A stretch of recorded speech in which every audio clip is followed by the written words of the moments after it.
Good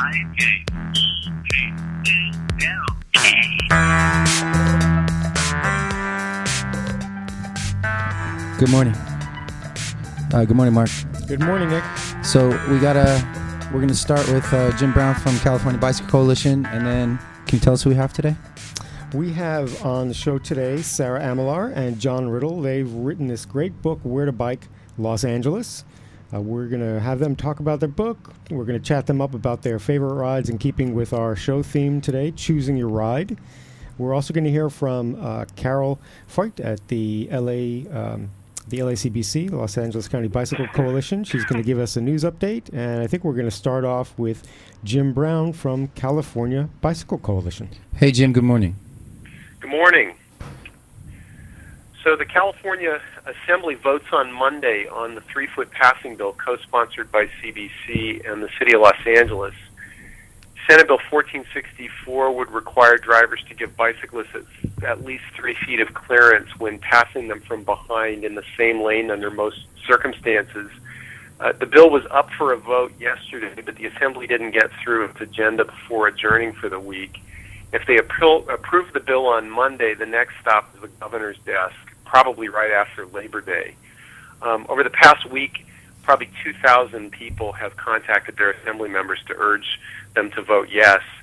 If you want to send a message and you haven't done so, you can do so by going to calbike.org and clicking on the Advocacy tab, then click on Safe Passing and scroll down to the link. It's really quick and easy to do that. Okay.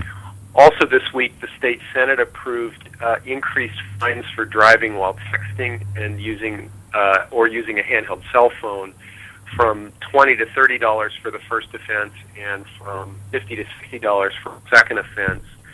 And these fines are the base fines set in state law. What a driver actually pays is higher. Court and administrative fees are added. This is the third time they've tried to increase the fines for cell phone use, but Governor Brown and Governor Schwarzenegger both have vetoed similar bills over the last 2 years. Okay. This week in this week in Long Beach, the City Council unanimously approved a 10-year partnership with Bike Nation from Tustin to operate Long Beach's privately funded bike sharing system that starts next year. Bike Nation is investing $10 million in the system, and Long Beach provides space in public rights-of-way around town.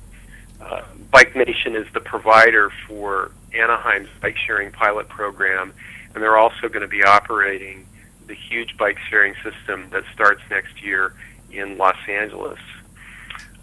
This fall at USC, they'll begin testing portable metal barricades to designate bike lanes on Truesdale Parkway through the center of the campus south of downtown LA.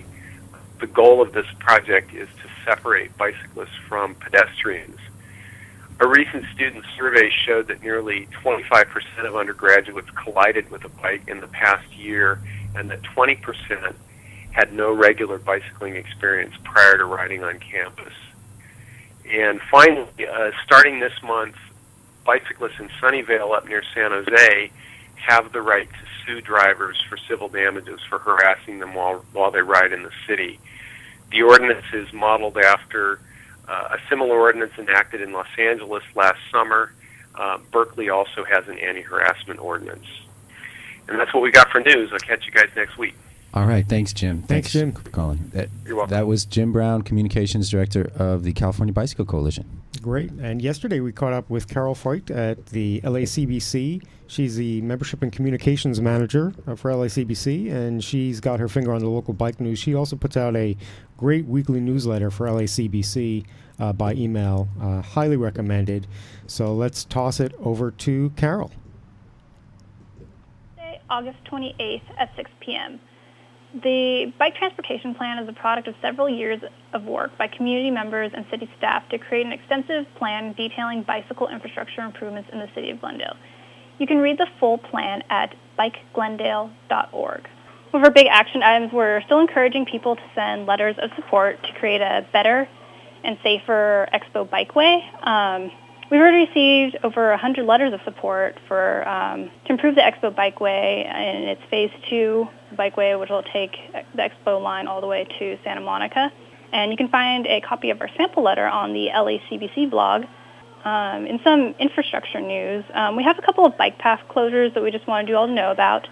The Biona Creek bike path around Culver City will be closed starting Monday, August 27th through August 31st from 7 a.m. to 4 p.m. between National Boulevard and Overland Avenue. One more news item out of Culver City, actually. Culver City received its first bike corral about a month ago on Washington and Jean, and now the city of Culver City is holding a celebration on Monday, August 27th at 10 a.m. So if you'd like to come out, there will be a little ribbon cutting, and you can grab a cup of coffee and hear from local stakeholders and city council members. Here in the city of LA, Los Angeles County Bicycle Coalition is really excited to be starting up our Neighborhood Bike Ambassador program. This is a program that gets people involved with their local neighborhood councils to speak up on behalf of bike issues in the city of Los Angeles. This will also be really crucial in helping us implement the bike plan. We already had our first kickoff meeting actually in the Valley this week, but we have 4 other ones coming up in different regions. So like on Monday, the West meeting is taking place on Monday, August 27th at 7 p.m. The Central meeting will be happening on Tuesday, September 4th at 7 p.m. at the Hollywood Field office, Hollywood Community Room, and the East meeting will be happening on Thursday, September 20th at the Flying Pigeon Bike Shop. One of our other rides coming up is actually our monthly Sunday Fun Day ride. We have a ride on the first Sunday of every month in different areas around the county. The next ride is actually going to be on September 2nd, and it's going to be the first Sunday Fun Gay ride, a celebration of bikes and gay LA. This bike tour will be led by LACBC board member Herbie Huff, and the ride will begin at Pershing Square, meeting up at 10 a.m., and the ride will head out at 10:30. We'll also have special guest West Hollywood Bicycle Coalition talking about bike advocacy in their area. You can find more information, as always, on our website at la-bike.org. So you have John Riddle and Sarah Amelar on your show today. And just as a reminder, we'll be having a bike ride with them this Thursday, August 30th in the South Bay. It's both a ride and a book release party to celebrate their book, Where to Bike Los Angeles. The ride will be beginning at 5 p.m. at Page's Bookstore in Manhattan Beach, so we encourage you all to stop by. Yeah, thanks so much for having me on. As a reminder, you can get updates by checking out our website at la-bike.org. You can also sign up for our weekly newsletter there. It goes out every Thursday, and you'll get e-newsletter updates from me, Carol. That was Carol at LACBC, and we will go to a promo for another bike show. Take it away, Nick.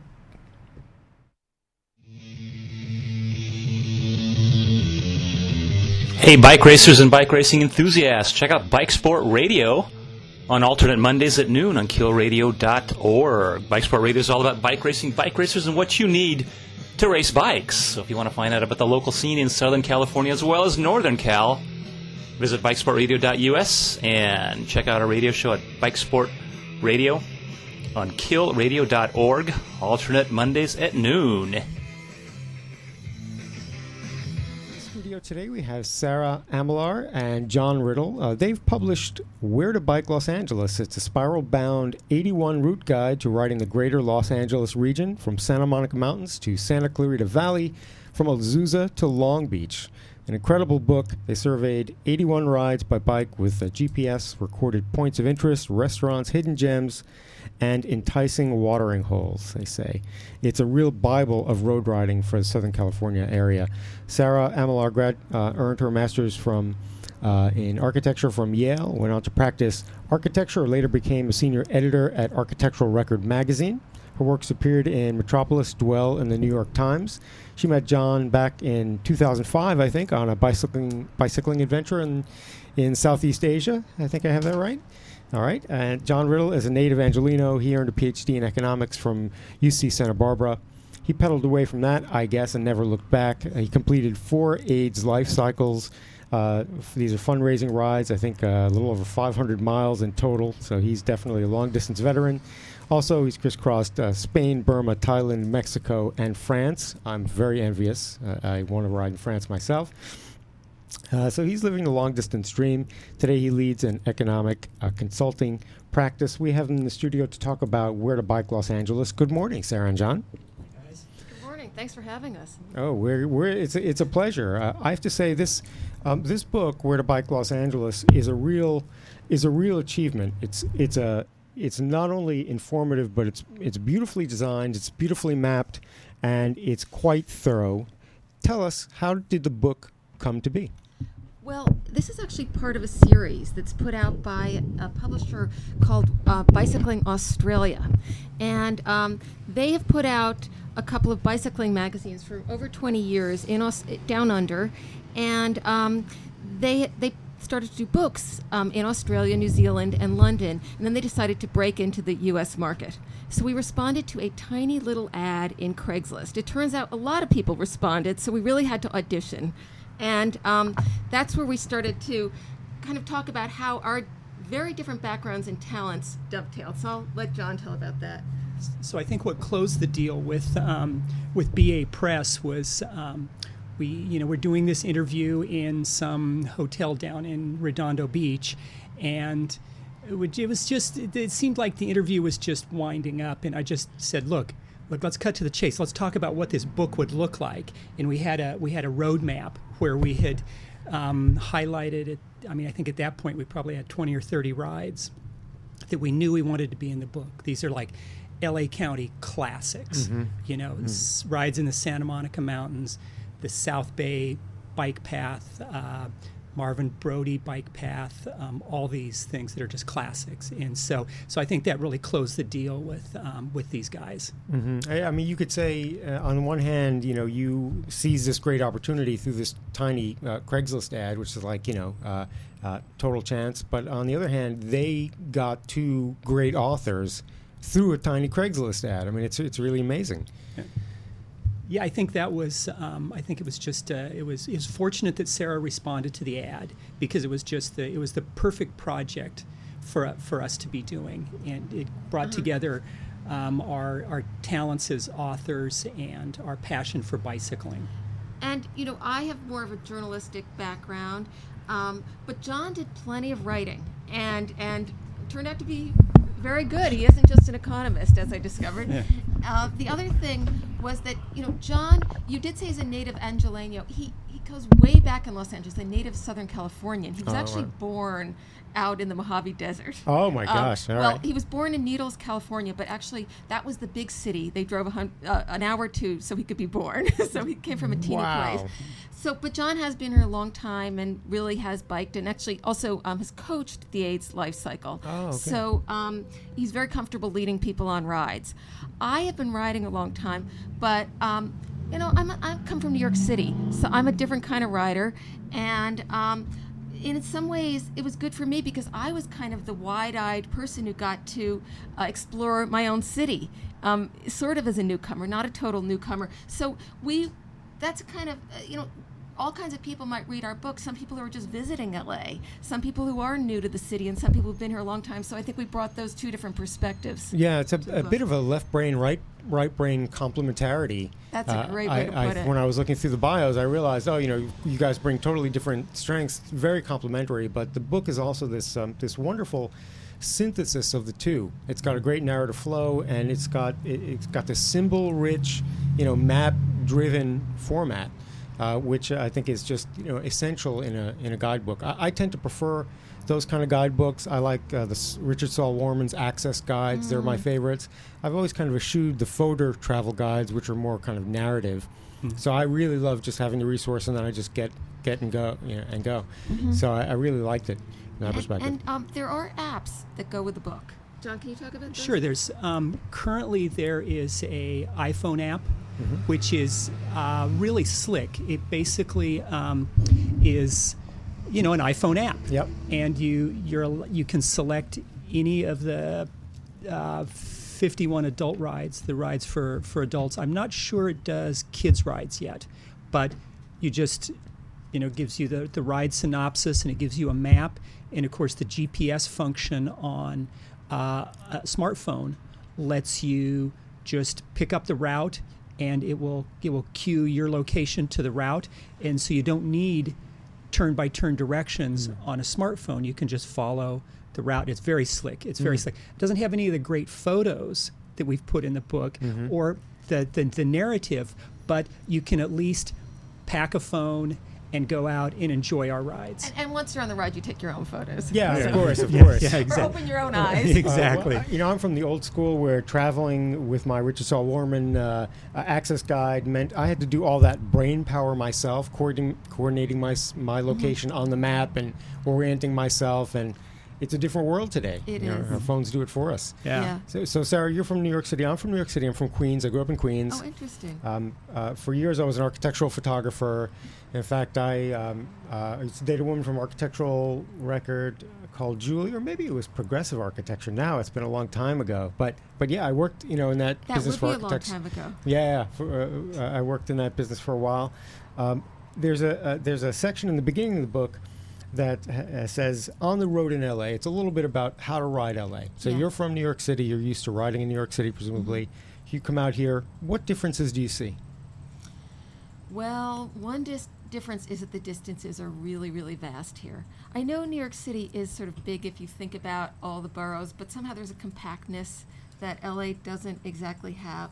One of the differences is that we have these fabulous beach paths here, and I know that they're widely known, but it's an incredible amenity. So you can go these long distances on bike paths. The other thing that's interesting here are the rivers, and the rivers are controversial. I mean, they almost don't even look like rivers, and they're not entirely beautiful, although there are some beautiful passages which we do want to tell everyone about. But so they were concretized, in the 1930s. But they do provide this incredible way of getting through vast stretches of the city without going through traffic. And New York doesn't really have that. So this is something that I think surprises some people who are not from LA. A lot of people say to us, LA on two wheels, you've got to be kidding. And as you know, we're not kidding. So No. John, maybe you want to talk about that. So I've biked quite a bit in New York, and what I would actually love to pirate something from New York and bring to Los Angeles. And I'm reminded of this ride we do all the time when we're in New York, which is it's on the west side of the Hudson River, north of the George Washington Bridge. It's through part of New Jersey, and then it blends back into New York. They have these wonderful trees. I mean, they have these elms and oaks and whatever growing over the bikeways and the roads, that it's like riding a tree-lined country road, and we really don't have much like that here. We're a little bit more arid, and so I would like to pirate that. We're arid, but actually, for me, there was a lot of discovery in doing this book. Because there were places, I think that a lot of us have a tendency just to bike, our commuter routes or what's in our backyard. Our backyard happens to be Ballona Creek and the beach, so we have biked that a gazillion times. And for me, this was fantastic to go to places like the Santa Clarita Valley or San Pedro, places that I just hadn't been. And I think that the challenge here in LA is that we tend to stay in our little areas, our neighborhoods, the places where we're comfortable. We, ride the routes that we're familiar with. I know I do. I kind of do this regular Beverly Hills crosstown thing, Beverly Hills to Santa Monica, Beverly Hills to here at the Kill Radio Studios or to Glendale, or I've kind of got my well-worn paths. Your book is a challenge, and challenge 50 routes. Yes. Here's the challenge. Like, you're laying down the gauntlet. 50 adult routes, and we should talk about how there are 30 kids routes. But what I was going to say was that when I've gotten to explore the city this way, which was really sort of a blessing, a gift, I got to see how many microclimates there are. And for example, we're coming from Culver City, and I didn't think about how close we are to, say, Beverly Hills. And that is a different climate, partly because they have lawns and it's cooler. It's suddenly Country we're in a different clubs. place. And then we go to really arid places like, Santa Clarita or the coast is so different. And that's an amazing thing about LA. We don't have such variety in New York as we have in LA, with mountains and coast. And then there's the really urban riding, which we should also talk about. Oh, absolutely. Yeah. I think both cities share a kind of a survivability ethos. You know, you're on two wheels, and in whether it's New York City or Los Angeles, more so than other cities, and you really feel like, well, you're kind of a pioneer. Firstly, you know, you're at the leading edge, but you also got to be Mad Max out there, and you know, make sure that you don't get killed. And I think that breeds a certain kind of a road skills, and also sometimes a certain kind of an attitude that I think helps propel our bike culture out here. You know, I think our bike culture couldn't take root here, or the one that's the culture that brews in New York City couldn't take root without that adversity. That's true. Well, one thing that we were when we were worked out the arrangement with with the publisher, with BA Press, they had a particular set of ideas they had in mind for the book, like what the target audience would be. I know this is sounding kind of technical and it's analytical, important, yeah. But they wanted us to craft rides, to curate rides that would be appealing to from beginners to intermediate riders. And so as we put this book together, we spent hours and hours studying every resource, including actually getting out and just riding thousands and thousands of miles, literally, finding routes that would be as least dangerous, at least the least Mad Max type approach that we could find. And so we have many of our rides that are exclusively bike lane, exclusively bike path, or they go out into the further reaches of Los Angeles County that are fabulously beautiful, and at the same time low traffic. And so we hope that our readers look at this as an introduction to places to ride in Los Angeles County that aren't downtown Los Angeles. I think the book does a really great job at talking about the character of the ride. So you have this area at the top that's an at a glance. It's kind of a narrative look at the individual ride, but then you break it down into ride scale, like where you rate the ride on. I think it's a 1 to 5 rating, and that's about distance, climbing, and surface, the riding surface. You've got a ride classification: is it park, is it urban, is it coastal? You've got facility. You note the facilities: is it a bike lane, is it a bike path, is it off road? So I live in Beverly Hills. I'm looking at a ride that's a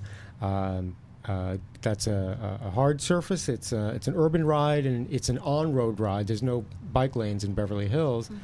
And when I'm looking for a ride, you've kind of diced and sliced all these rides, the 50 adult rides at least, in a way that helps me as a beginner cyclist or as an intermediate decide, do I want to take that San Pedro ride? And then you also, because you really dug down into each of these areas, you give us some of the local lore, some of the local sites. I think it's a really impressive book in that in the breadth and the depth.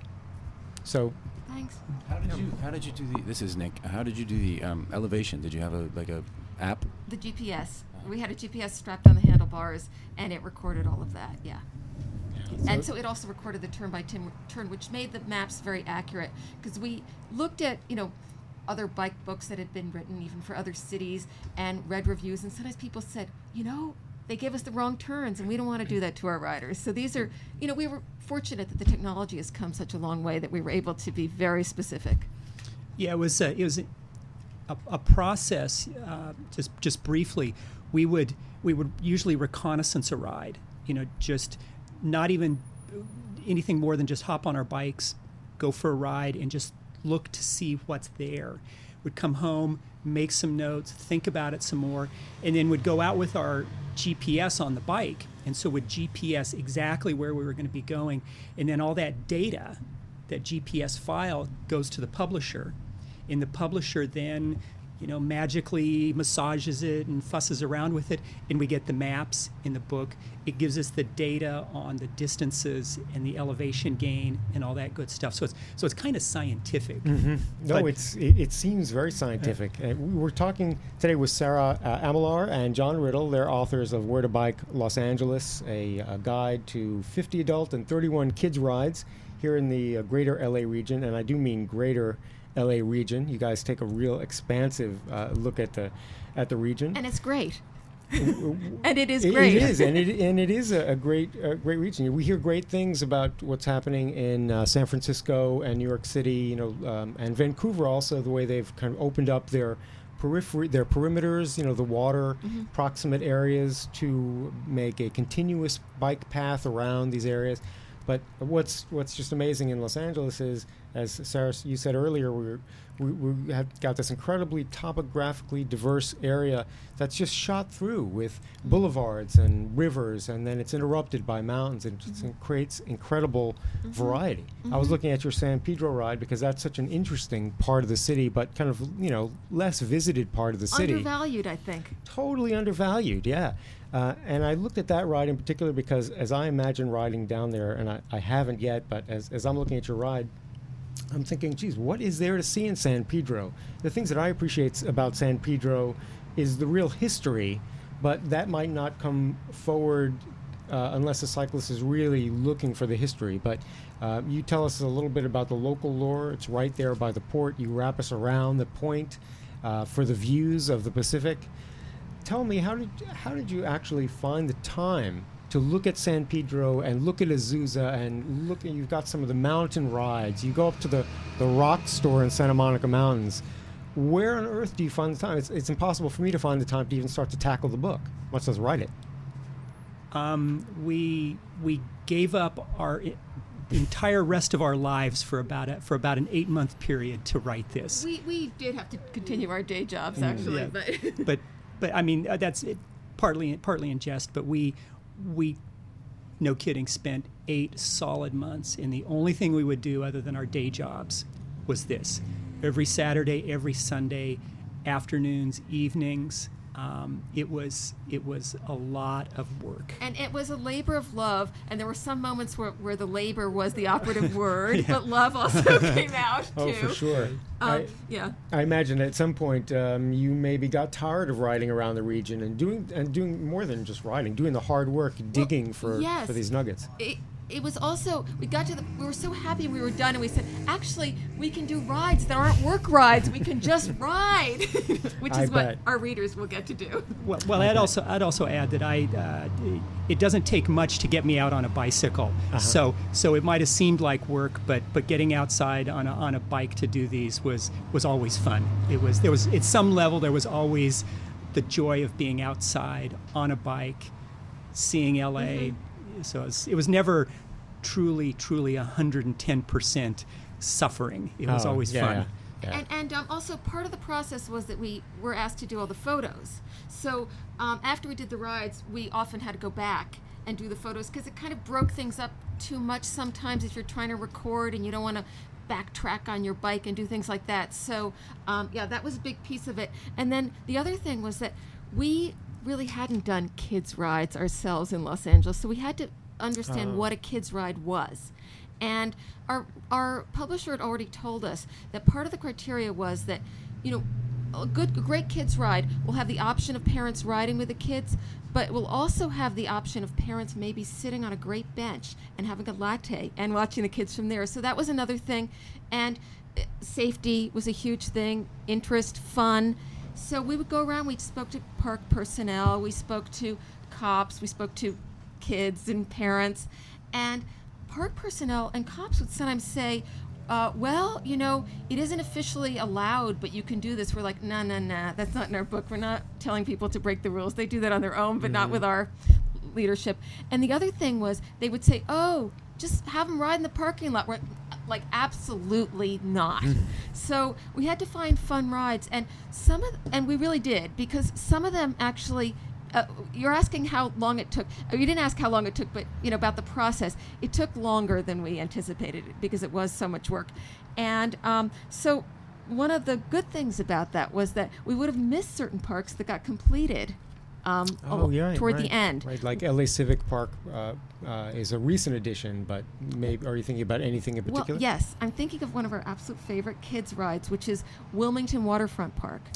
Do you know that one? No, but I can say Wilmington is undervalued. It is, and that one is well, I guess it's in Wilmington, but it's bordering San Pedro. Is that right, John? Would you say? Yeah, I think it's it overlooks the one of the new docks that were created by one of the Chinese shipping companies. So it's the furthest. I think it's the furthest one north. So it's right on the right. border of Wilmington and San Pedro. Yeah, And so many things are cool about that park.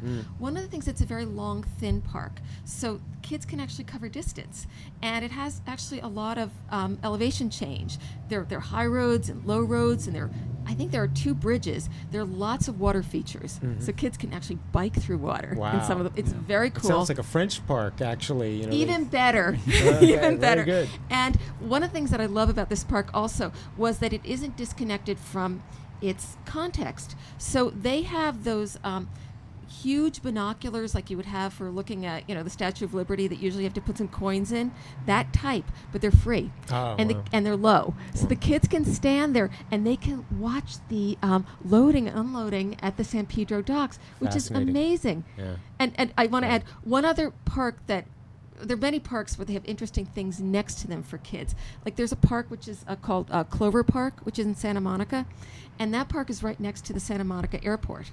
And so a lot of kids actually a lot of adults love watching those little planes take off and land. Sure. And then one cool thing in that park is they have a tiny little bikes, like a velo circuit. It's really for it's really for the plastic trike set. It's really a tiny thing. But overlooking that is a, it's sort of a cross between a jungle gym and an air traffic control tower. Wow. So that All it's right. it's actually like an air traffic control tower, but it's all caged in, so kids can climb up maybe 20 odd feet and be completely safe and look down, which is something very rare in a park. Wow, that's terrific. Shout out to the mayor. When he took office, I guess about 7 years ago or so, Wilmington was a priority, and I imagine the park you're talking about is direct outgrowth from his focus on that area.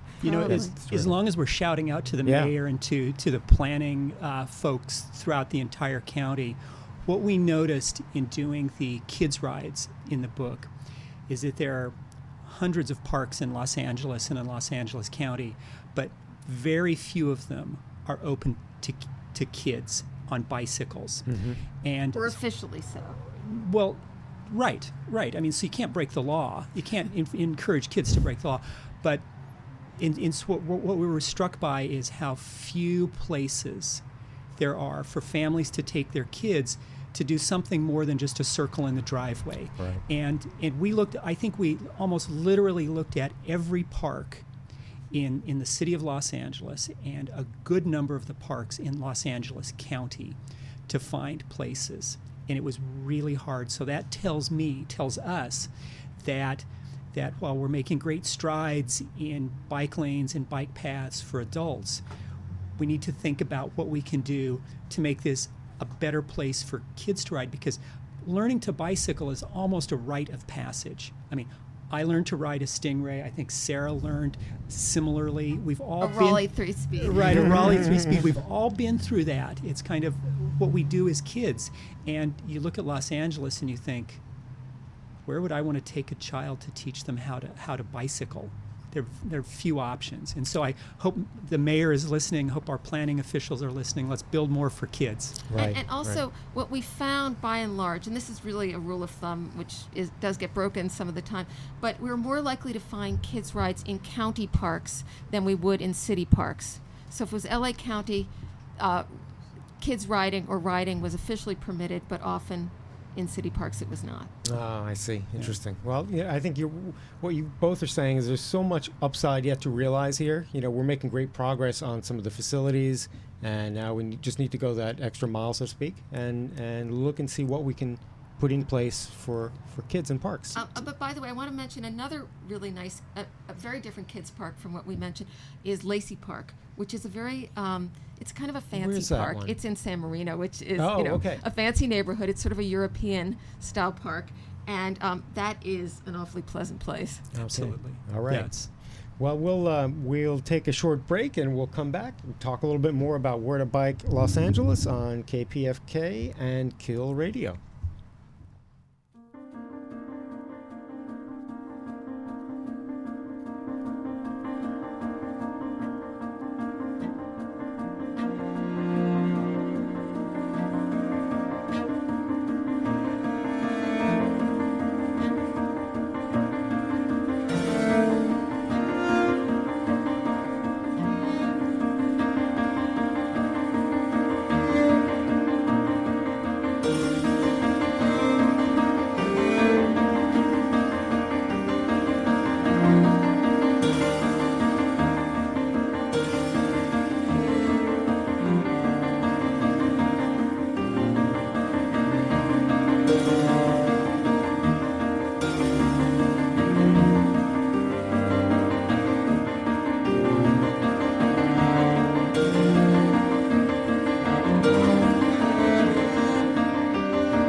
right, that was Blue Bicycle, lovely tune. And we're sitting here with Sarah Amelar and John Riddle, authors of Where to Bike Los Angeles, talking about their book, talking about how to choose a ride in Los Angeles. So I've got one question. One of the things that, one of the features that I really liked about your book was the linked ride concept. So I'm looking at ride number 39, my hometown Beverly Hills. That's the ride that's Beverly Hills, Starlet's Heroes and Villains. And I can see that that's linked to a couple of other rides. So if I'm on that ride, I can just see what rides are nearby or what rides I can embark on. Tell us a little bit about how you organize your process of reaching out to all these areas in the city. At some point, you had to link these rides before you actually did them. Was it totally organic, or did you sit down with push pins? How did you link the rides in your own head in writing the book? I think, well, the push pin thing's an interesting idea. I wish I'd known about that when we were doing the book. I think, as I remember the way we started the book, and I think the way we started and the way we ended up was kind of a different, is kind of a study in process, how you kind of learn as you go along. But the first thing we started with was a AAA map and a highlighter. And I think we just went through and said, what do we know? And we just started drawing these. And then if you stand back and look at Los Angeles County, it's huge, something like 4,000 square miles. And so we'd done these highlighted rides, and we'd stand back 10 feet and look at this map, and there were just little teeny pockets of rides because this county is so huge. And so then we started thinking, okay, what can we put in? What can we do to connect these and to fill in the missing spaces? But we also had yet another level we were working on, and that is tying the rides to public transportation, principally our evolving metro system. And we really wanted to think of ways to connect in, like, our Beverly Hills ride. Okay, what we really had in mind was a ride that started in Culver City and went through Beverly Hills and came back to Culver City because of a metro station. But we thought, wait a minute, let's make Beverly Hills a ride, and then we'll take another ride that goes from there to UCLA, and that UCLA ride connects to San Vicente, and San Vicente connects to Pacific Coast Highway. So you can start at Culver City, go through these 2 or 3 neighborhoods, and in 2 or 3 hours, you're in Malibu. All on our rides, and all on fairly safe riding conditions. PCH, of course, is probably the exception, which is really something that is a whole different type of riding environment. Right. But except for that, you can get from downtown Los Angeles by metro to the beach on some really safe riding streets. We also, of course, worked with the LA bike map, the existing bike routes, and that was very helpful. In connecting to public transportation, we always had the idea that some people may get tired, and they may want to put their bike on a bus or on another conveyance, and we wanted to give them that option. And some people don't want to do a round trip, so there was that possibility as well on many rides. Right, and in every rides at a glance section, you talk about there's a little paragraph how to get there that talks about what the mass transit options. But there's also at the beginning of the book there's a whole section on public transportation. For folks who maybe are thinking about coming to LA for a vacation, or they're going to move here, or they want to see what the ride situation is. You give a whole, I want to say it's a 2-page kind of a gatefold overview of the public transportation system here, which really is, in Where to Bike Los Angeles, which is really a great kind of heads up for those of us who maybe don't follow the bike scene, but for those of us who do, we know Metro has been a real kind of a driver, moving active transportation forward, and bike carriers on every bus. I mean, literally on every bus. And every rail station or many of them are designated as bike hubs. So you properly shout out public transportation in LA, and Sarah, as you were just talking about, that becomes an essential part of the ride. It does, and also bike routes developed because of some of this new infrastructure, this transportation. For example, the Orange Line I mean, there's a whole bike route there that came about in conjunction with the new transportation route, and same with the Expo line. Yeah, I was going to say the Expo line was, I was dying to get the Expo line built to Culver City, because I'm just thinking, you know, if I want to go for a ride in, like one of my favorite rides is Glendora Mountain Road, which is way out north of Azusa. I love riding up in the San Gabriel Mountains. And I'm thinking, well, you know, when the metro to Culver City opens, I can take the metro to downtown, go out to Pasadena, go out to Sierra Madre, and then I can ride up to up into the San Gabriel Mountains and then come home the same way. So I've left my car at home for yet another day, and so I was so thrilled to get the Expo line out to Culver City. Yeah, that's a real kind of beachhead for mass transit. Yeah. All right, well, we're here talking with John Riddle and Sarah Amelar, authors of Where to Bike Los Angeles. John, you just mentioned one of your favorite rides up Glendora Road. Glendora Mountain Road. Glendora Mountain Road up north of Azusa, I think, which is in the northeast. That's like at the northeast corner of your book's kind of scope.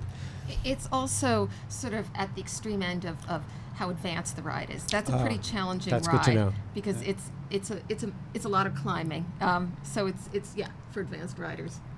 Well, or ones that have big quads. Yes, or big gears. or easy, big chain rings. Exactly, Yeah. exactly. But it's gorgeous. It's actually one of the most beautiful rides. And Sarah, do you have a favorite ride maybe that you'd pluck from the book? Well, there are lots that I like.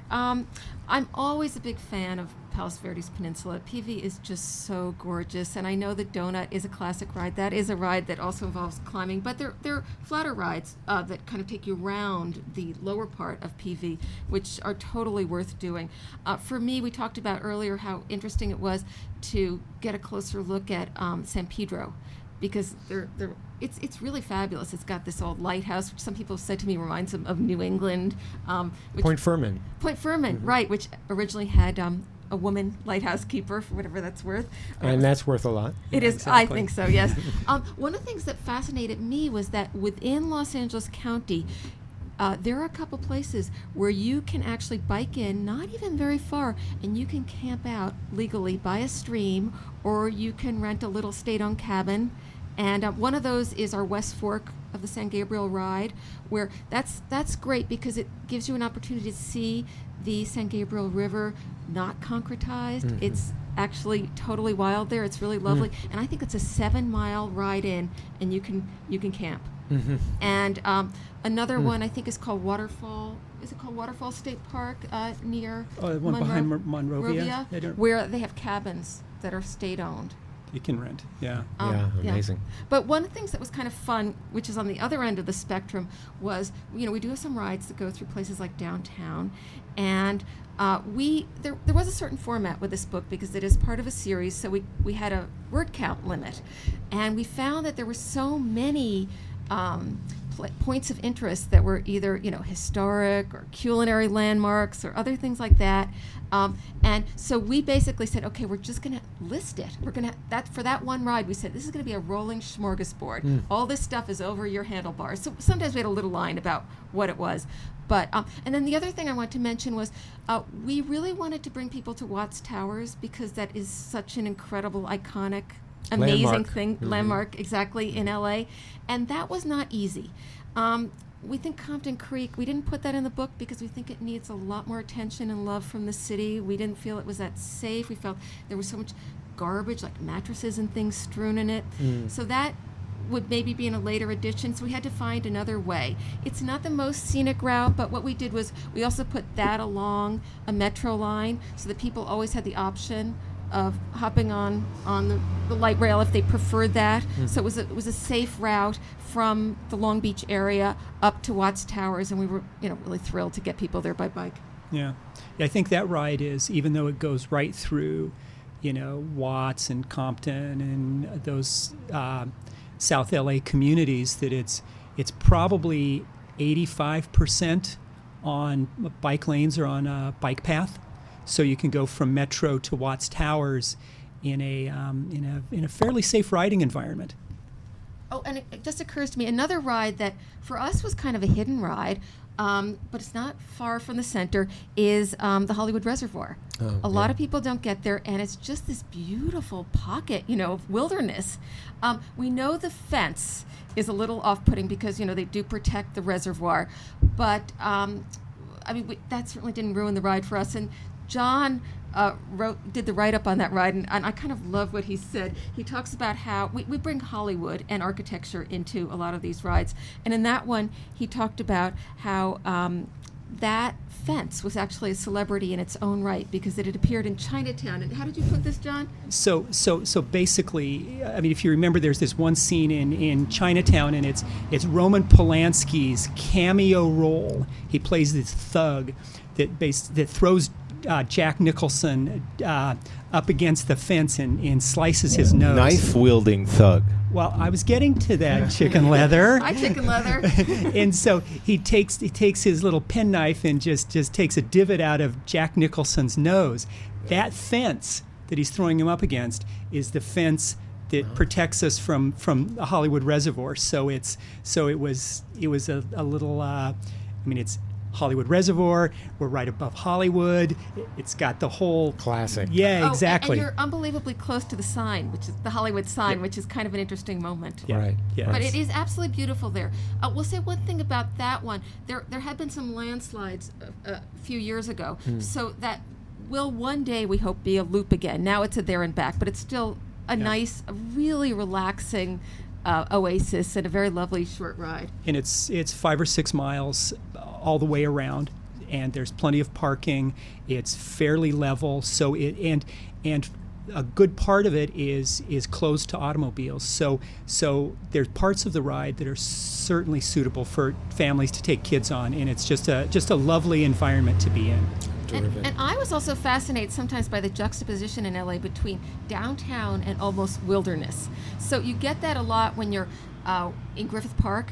So let's say you're up at the observatory and you're looking, you see the tall buildings of downtown, and but you're right at the edge of wilderness. And we had our path crossed by, well, sometimes more than one coyote on a ride. We saw snakes. There's a mountain lion up there, and that's so accessible. That's pretty fabulous. Yeah, that's one of our kind of defining features here, is that topographical variety, and we're all just living together in this really incredible, landscape. Mm-hmm.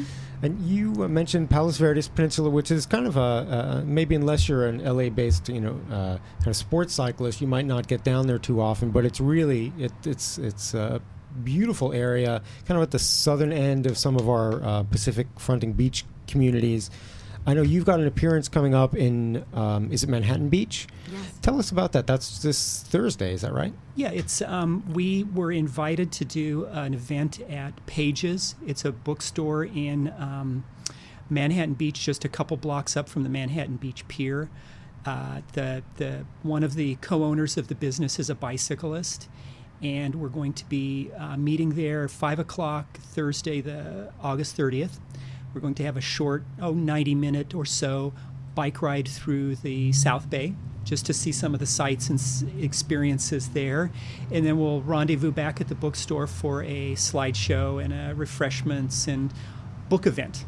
A book event, great. And we'll say about that ride, that's, we'd love people to join us on the ride. We don't want them to expect, the most challenging ride. That's going to be sort of a beach stroll on a bike. Mm-hmm. That'll be a lovely, leisurely evening ride. Mm-hmm. Yes, and we hope we can introduce people. There, it's a lot of familiar territory. It's one of the most famous rides in LA.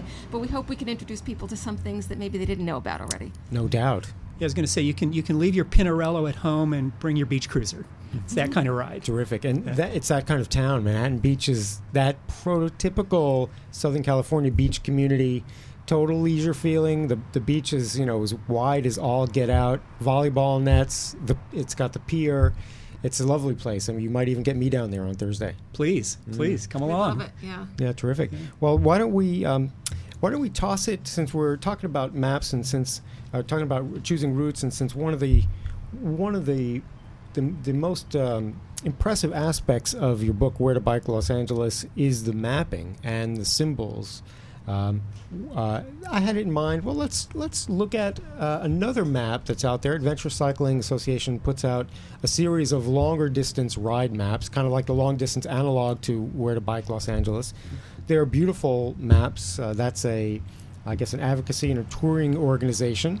So they're really focused on getting folks on the road also. I spoke with Melissa Thompson there, who's actually their GIS specialist, and she puts these maps together very much the same way you talked about. They go out there with a GPS and they start taking coordinates. They turn it over to the tech folks, of which she is one of their tech folks, and then they churn out these incredible maps.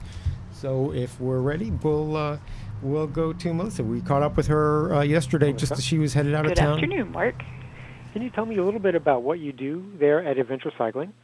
We ask our membership where they would like to see maps, and then we go out and try to find bicycle-friendly routes around those areas, and then create a map of roads to ride and then services that are nearby that cyclists would find useful.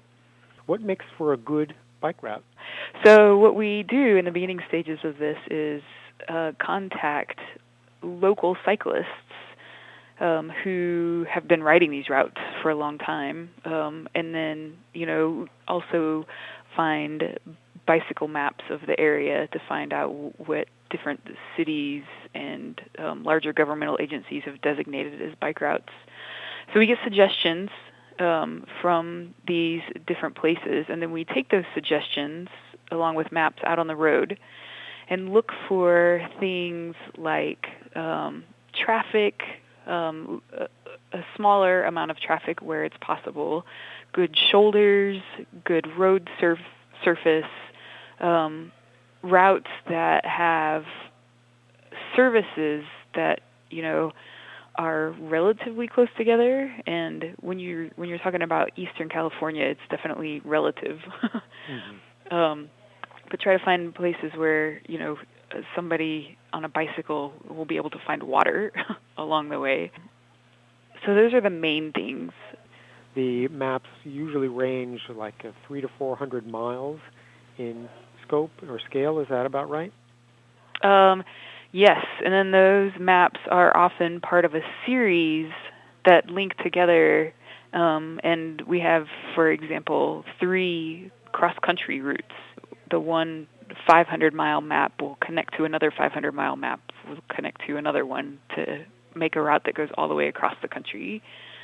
So we have a whole network, and then they all interconnect with each other also. We list out different services that would be useful for cyclists, so exactly like what you were saying, hotels and campgrounds and restaurants,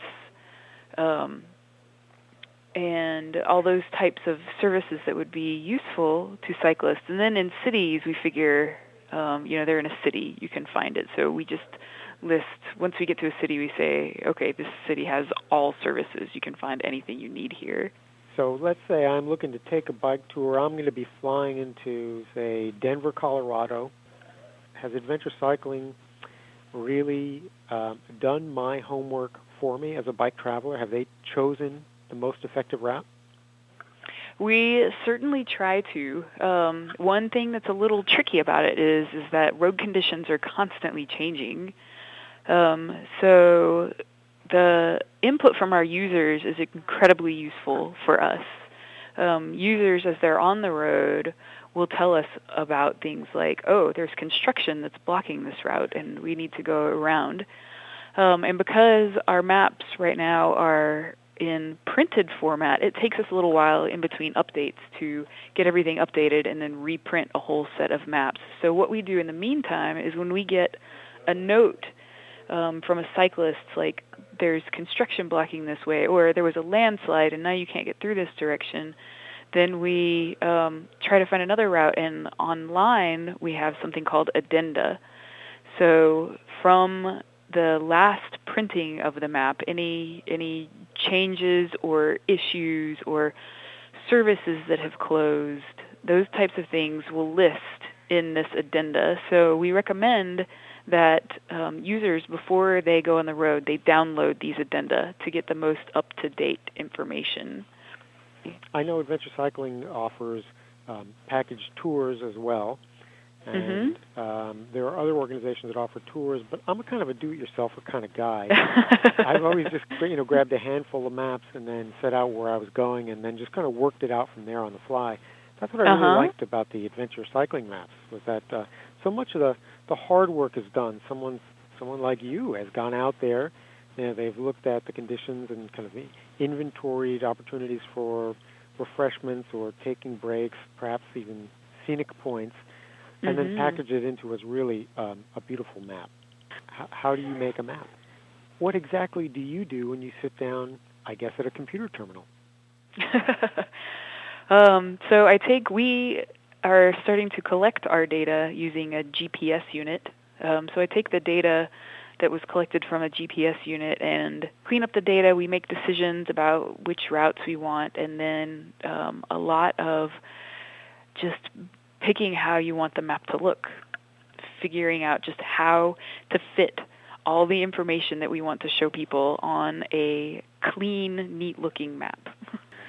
Well, I could see the challenge. So I want to thank you so much, Melissa, for taking your time today and telling us a little bit about how these wonderful adventure cycling maps come to be. Great. Well, thank you, Mark. Bye.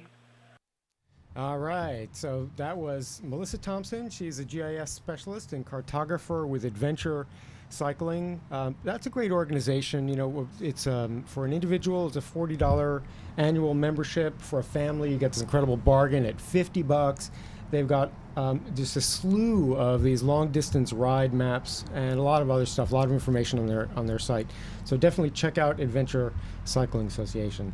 And thanks to Melissa for catching up with us yesterday. So we're back in the studio with John Riddle and Sarah Amelar, authors of Where to Bike Los Angeles, and we're going to toss it to them for a little bit of a wrap-up of our first hour, and then in the second hour, we're just going to freewheel it with a little conversation with John and Sarah. So you guys have a Thursday event coming up in Manhattan Beach. And mention that again. Sure. Thursday, August 30th at Page's Bookstore. It's on Manhattan Avenue, a couple blocks up from the pier. Start off around 5 o'clock with a bike ride, and then we'll be back at this bookstore about 7 for a book event, refreshments, slideshow, and fun. And right. we say, you know, people are welcome to join us for just part of the events or all of the events, whatever people like, they're welcome. Terrific. And I'd also like to say that this event on Thursday night is the first of what we hope to be a monthly ride series that we're co-sponsoring, co-producing, and co-hosting with the Los Angeles County Bicycle Coalition. Our working title, our working idea for this ride is called Touring Los Angeles County with LACBC and Where to Bike. And it's just a natural extension of the book where we have these 51 adult rides, and all these kids rides. And so we can be the tour guides. And our plan is to just do rides out of the book or rides that build on what's in the book to introduce people to the 5 corners of LA County, 5 or 6 corners or however many there happen to be in this wonderful county. And so we'll, and those will be publicized on the LACBC website and on the book's website, which is Where to Bike Los Angeles, spelled out, .com. And we also have a Facebook page. And about that series, we hope that the rides will be quite varied, not just geographically, but also in terms of level of difficulty and, you know, who might be the target audience. Like some will be more kid and family oriented, some will be more urban, some will be more mountainy, more coastal, but really exploring different neighborhoods. Some might be more food oriented. We don't know yet. Terrific. Well, great. I mean, LACBC is doing great things for cycling here in the Southland. Yeah. We're not. I don't really think of myself as much of a person that can stand before city councils or planning commissions and advocate for more bicycling infrastructure. But where I thought my strength is writing about where people can bicycle in Los Angeles and do it safely, and just basically tell the world, hey, Los Angeles is not this gridlock of automobiles, that there is room here for bicycles, and there's room to do it safely and enjoyably, and to see this wonderful county of ours. So we've always thought of Where to Bike Los Angeles as our contribution to advancing the cause of bicycling, and this program with the Bike Coalition is just our way of taking what we've learned in the book and sharing it with the world. Great. Well, we'll wrap up our first hour. Well said, John Riddle and Sarah Emilar, authors of Where to Bike Los Angeles. And we thank you on behalf of Chicken Leather, Nicholas, and myself, Mark Elliott. We wish you a good day. BikeTalk.